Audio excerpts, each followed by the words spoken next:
Olá, graças e paz a todos os nossos estudantes de teologia.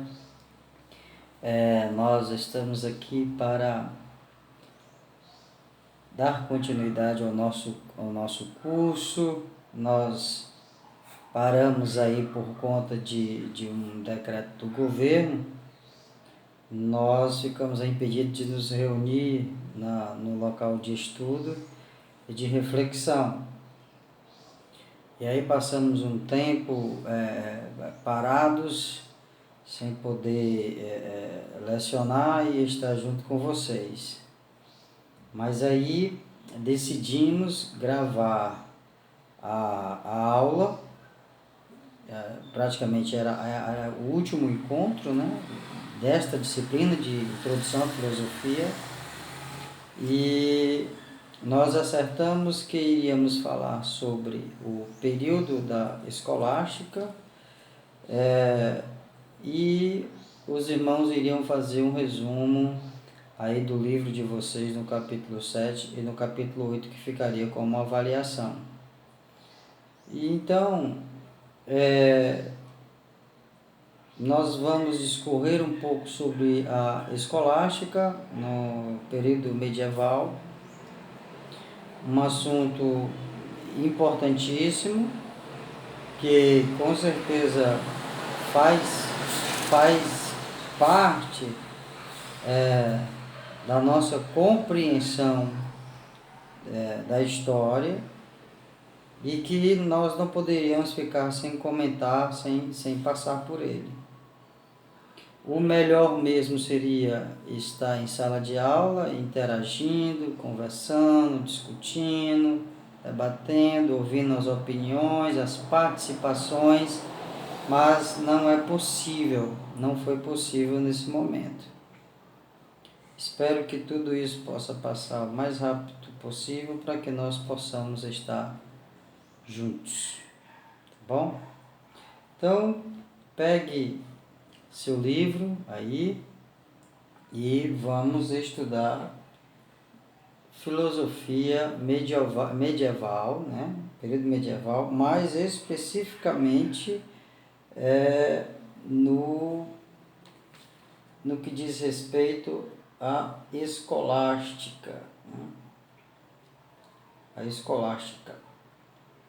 Aqui no capítulo de número 6 é o que nós iremos estudar. Eu fiz um resumo, um breve resumo, para não esticar muito, né, sobre o período da escolástica.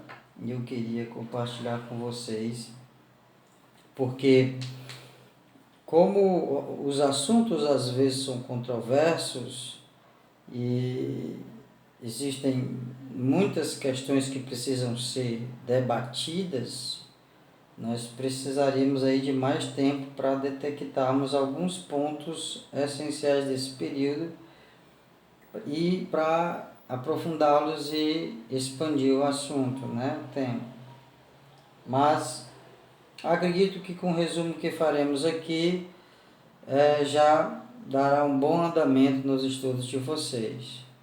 Então, o período da escolástica, ou a filosofia escolástica, ela vai acontecer aí na segunda metade da Idade Média, né?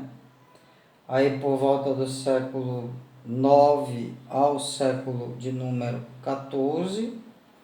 Nesse período houve um intenso movimento filosófico dentro desse contexto cristão, já que nesse período quem domina o pensamento é a igreja domina o pensamento, domina o conhecimento. Então, o movimento escolástico acontece dentro desse contexto onde a igreja domina o pensamento, domina o conhecimento. Ela vai se fundamentar num método de ensino dialético que passou a ocorrer nas universidades medievais. No movimento escolástico, a existência de Deus não era uma dúvida, mas uma certeza que precisava ser comprovada mediante um exercício racional. A intenção última do escolasticismo era a interpretação teológica da vida.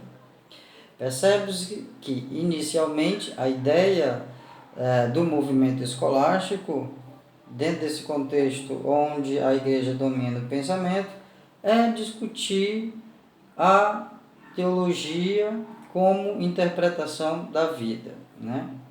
Nós já descobrimos, já entendemos que a filosofia cristã ela vai virar teologia dentro desse período medieval. Dentro dessa filosofia medieval, a filosofia cristã vai virar a teologia. E no período da escolástica, eram discutidos, eram debatidos assuntos concernente à fé cristã, tendo como pano de fundo a razão, né? O pensamento. E aí, com a chegada de Carlos Magno ao Império, também chega um novo pensamento. Quando Carlos Magno assume o Império, se torna imperador, ele tem algumas ideias em mente. Esse período também é conhecido como o período carolíngio, né? Que é o período da gestão e da administração de Carlos Magno. Ele tem algumas ideias em mente. Primeiro, ele quer incentivar a educação e a cultura clássica. Ele quer trazer de volta para o seu ambiente histórico os clássicos gregos e romanos. Na verdade, no período de Carlos Magno, há um ressurgimento da cultura, digamos assim, né? Ele tem também a ideia de incentivar a instrução, mas isso não desassociado da igreja, muito pelo contrário. Ele tem o apoio da igreja e ele começa a fundar escolas. Daí veio a ideia de escolasticismo, ou escolástica, vem de escola. Ele funda escolas, ele cria escolas para instruir o povo, para criar, para desenvolver novos pensadores, novos teólogos, novos padres e assim por diante. E aí, essa instrução era dividida em 2 pontos, que eram a trivium, que consistia de gramática, retórica e dialética, e o quadrivium, que consistia de aritmética, de música, geometria e astronomia, que eram consideradas as artes liberais. Mas tudo isso sob o crivo da Igreja Católica, que dominava o pensamento na época. Tanto o trivium quanto o quadrivium já foram estudados, mas do ponto de vista aristotélico. E aí aqui está se dando uma nova roupagem, com uma nova ideia para essas matérias, para essas disciplinas, né? O que é que o Carlos Magno faz para que essa cultura do pensamento renasça, para que essas escolas elas tenham uma fluidez, se desenvolva e forme novos pensadores? Ele reúne na sua corte os grandes sábios de sua época. E esses grandes sábios, eles iriam fomentar grandes temas para debates. E os temas para serem debatidos eram o Deus e o homem, razão e fé, corpo e alma. A grande ideia desses debates, a grande ideia desses encontros de discussão, de produção de pensamentos, a grande ideia nessas universidades eram fomentar temas da fé que tivessem uma espécie de condução racional. A grande ideia era tentar conciliar fé e razão. A razão, dentro desse contexto aqui na escolástica, a razão auxiliando a fé. A ideia é usar de argumentos racionais para provar as verdades da fé. Essa é a ideia nos debates.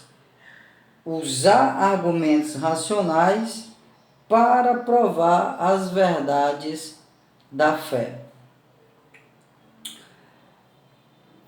Como ideia básica, conciliar as verdades da fé com as exigências da razão. Esse é o ponto central do escolasticismo. Fazer com que as verdades da fé tenham o apoio das exigências da razão, mas fazendo com que a razão, o raciocínio, seja submissa à questão da fé. Por exemplo, no período escolástico, ou no período patrístico, Santo Agostinho deixava bem claro isso, que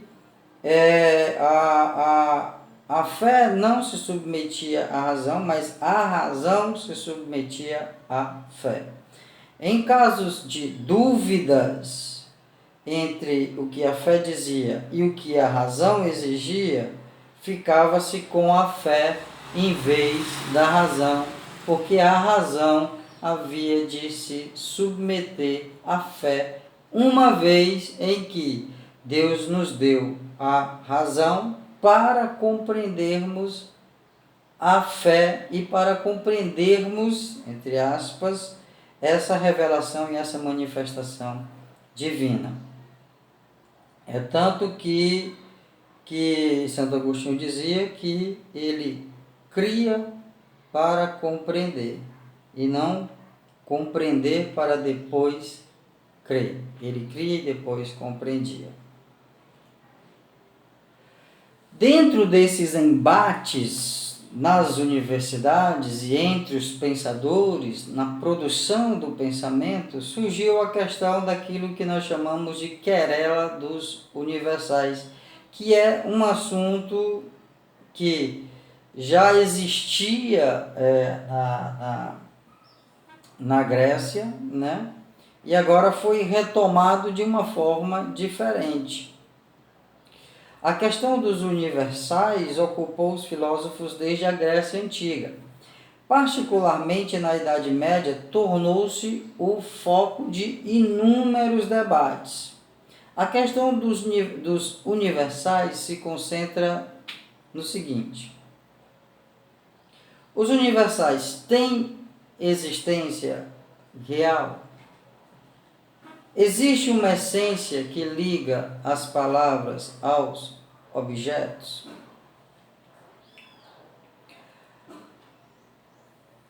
O que são os universais aqui colocados? O que era o debate dos universais, a querela dos universais? A questão é o seguinte: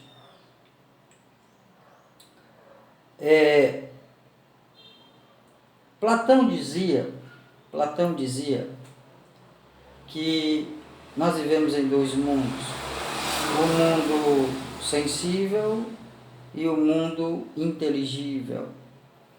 E ele dizia que o mundo inteligível é o mundo das ideias, é onde estão as coisas que são perfeitas. E o mundo sensível é o mundo das aparências, das coisas que parecem ser, mas não são. Elas são apenas cópias dessas coisas perfeitas que existem no mundo das ideias. A questão dos universais era o seguinte: existe relação entre os conceitos e os objetos? Os conceitos de fato existem ou não existem? São apenas abstrações, são apenas coisas nominais, né? Ou seja, aquilo que o conceito diz que existe de fato e de verdade aqui, neste plano, ou são apenas questões do pensamento?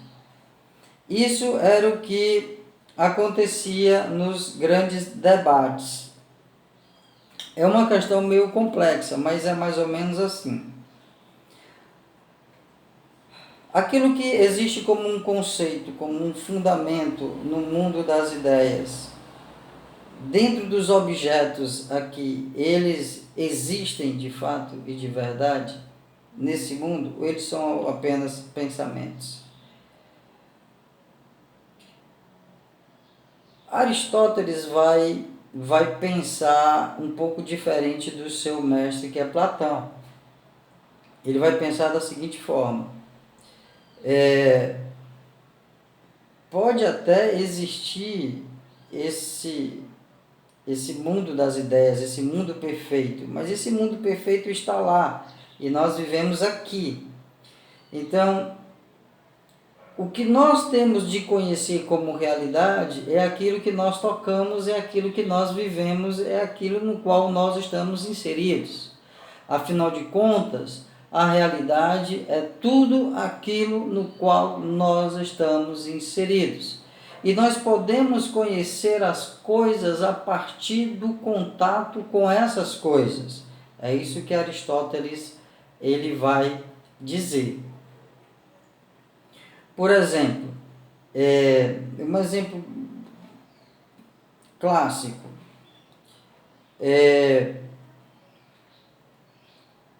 a questão do amor.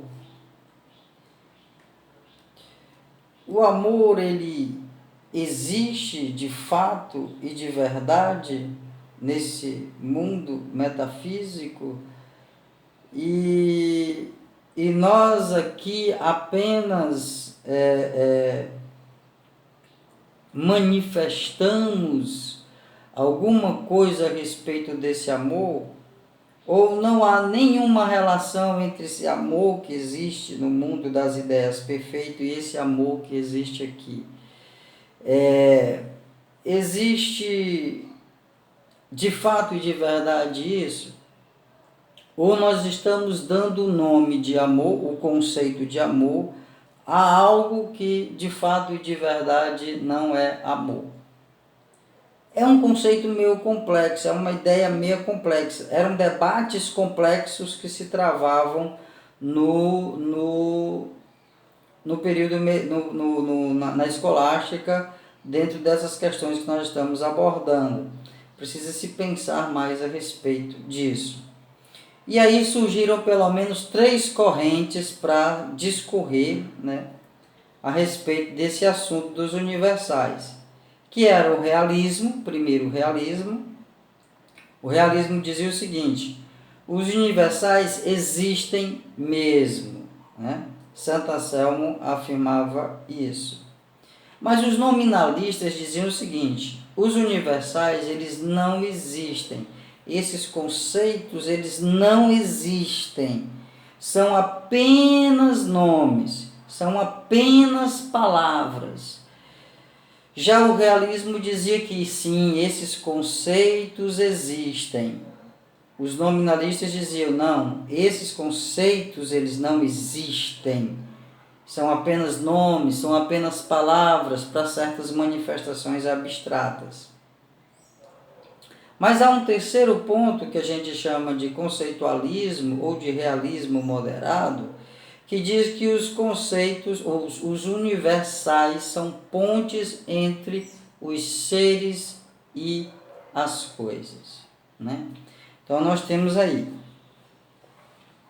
a questão é o seguinte, nós damos o conceito ao nome Deus, porque Deus existe, ou nós damos nome a Deus para manifestar uma ideia, um pensamento, mas Deus de fato como conceito não existe. Essa eram questões que também se debatia. Ou seja, o conceito é igual ao objeto. Por exemplo, cadeira. Nós temos aqui uma cadeira, né? Dou ao nome de cadeira ao objeto, ou o objeto pode ser qualquer outra coisa. Está ligado o conceito ao objeto? Essas eram as questões filosóficas tratadas nesse período da escolástica. Aí entra quem? Tomás de Aquino. Aí por volta do século XI, né? Tomás de Aquino vai se tornar um grande pensador da escolástica. Ele vai se tornar o representante da escolástica. Com relação aos universais, Tomás de Aquino vai dizer o seguinte: os universais existem e eles estão nas próprias coisas. Os universais não estão ali nem no conceito, nem são o conceito e nem são as coisas. Os universais estão nas coisas. O conceito está nas coisas, naquilo que nós tratamos como aquilo é de fato e de verdade. É isso que Tomás de Aquino vai dizer. Ele vai dizer o seguinte: uma vez que Deus nos dá a razão, essa mesma razão não nos afasta dele. Muito pelo contrário, essa razão, ela nos aproxima dele. Assim, diferente da ideia de Santo Agostinho, que vai dizer que essa razão, ela é serva da fé, Tomás de Aquino vai dizer que não é que a razão ela é serva da fé, ela é auxiliar da fé. Tomás de Aquino vai dizer que a razão é tão importante quanto a fé, porque foi Deus quem nos deu a razão. E a razão, capacidade de raciocinar, de pensar, não nos afasta de Deus. A razão nos aproxima de Deus. Diante disso, o que é que Tomás de Aquino vai fazer? No surgimento da filosofia aristotélica, aí no período medieval, quem trouxe à baila novamente a filosofia aristotélica foram os árabes. Os árabes, pensamento árabe, era um pensamento oposto ao pensamento da igreja. Então, a igreja via os pensamentos aristotélicos, via árabes com muito receio, com muita ojeriza.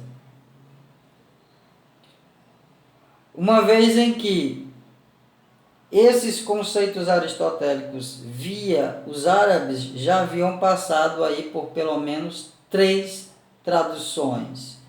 Pelo o sírio, né? Tinha passado pelo sírio, tinha passado pelo hebraico e tinha passado aí pelo o grego, chegando ao latim. Então, eles já tinham uma desconfiança disso. O que é que Tomás de Aquino faz? Tomás de Aquino vai fazer uma tradução das obras de Aristóteles direto do grego. E fazendo essa tradução direto do grego, ele vai trabalhar a filosofia aristotélica de uma forma em que ele vai cristianizar, digamos assim, as ideias aristotélicas. Assim, Tomás de Aquino vai provar a existência de Deus se utilizando da filosofia aristotélica. Tomás de Aquino vai provar racionalmente a existência de Deus via filosofia aristotélica. O que é que dizia a filosofia aristotélica com relação a um ser divino? Aristóteles falava do primeiro motor imóvel. Dentro da filosofia aristotélica, ele vai dizer o seguinte: o primeiro motor imóvel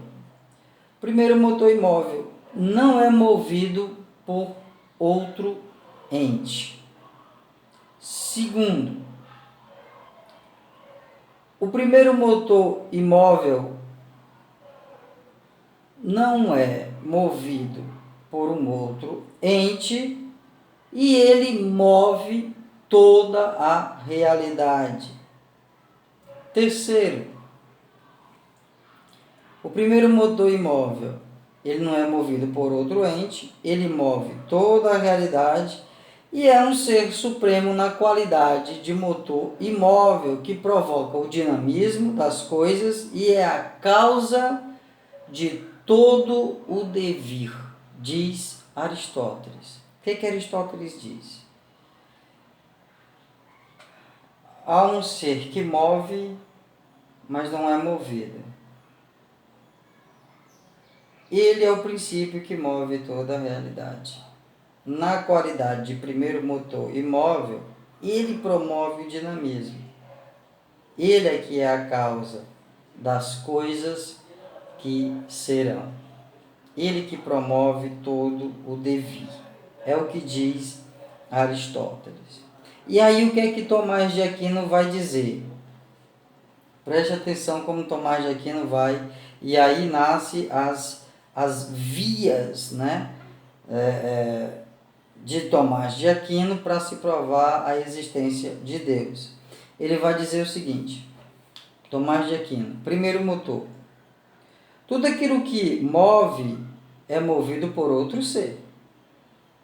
Por sua vez, este outro ser, para que se mova, necessita também que seja movido por outro ser e assim sucessivamente.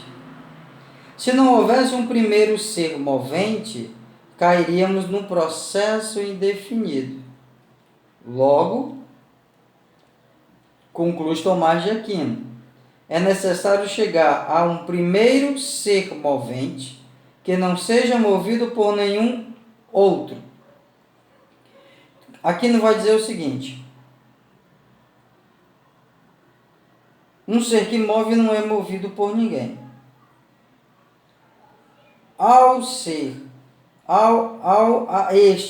Este ser, ao mover outras coisas, outros seres, não tem necessidade de ser movido. Há alguém que move todas as coisas, mas não é movido por ninguém. E aí Tomás de Aquino vai dizer que este ser que causa, mas não é causado, este ser que move, mas não é movido, este ser que cria, mas não é criado, é Deus. Essa é a ideia de Tomás de Aquino. Ele vai dizer o seguinte sobre a causa eficiente. Ele diz: todas as coisas existem no mundo não possuem em si próprias a causa eficiente de suas existências. Devem ser consideradas efeitos de alguma causa. Tomás de Aquino vai afirmar: é impossível remontar indefinidamente à procura das causas eficientes. Logo, é necessário admitir a existência de uma primeira causa eficiente, responsável pela sucessão de efeitos. Essa causa primeira que causa todas as outras coisas, essa causa eficiente, é Deus. Ele vai dizer o seguinte: os graus de perfeição. Em relação à qualidade de todas as coisas existentes, pode-se afirmar a existência de graus diversos de perfeição. Assim, afirmamos que tal coisa é melhor que outra, ou mais bela, ou mais poderosa, ou mais verdadeira. Ora, se uma coisa possui mais ou menos determinada qualidade positiva, isso supõe que deve existir um ser com o máximo dessa qualidade no nível da perfeição. Devemos admitir então que existe um ser com o máximo de bondade, de beleza, de poder, de verdade, sendo, portanto, o ser máximo e pleno. Deus, diz Tomás de Aquino. Um ser que pode oferecer perfeição a outros seres é um ser perfeito. Esse ser de perfeição máxima e plena, diz Tomás de Aquino, é Deus. Essa é a ideia. Então, a escolástica vai trabalhar, ou trabalhou com esses temas, principalmente tentando conciliar a fé e a razão.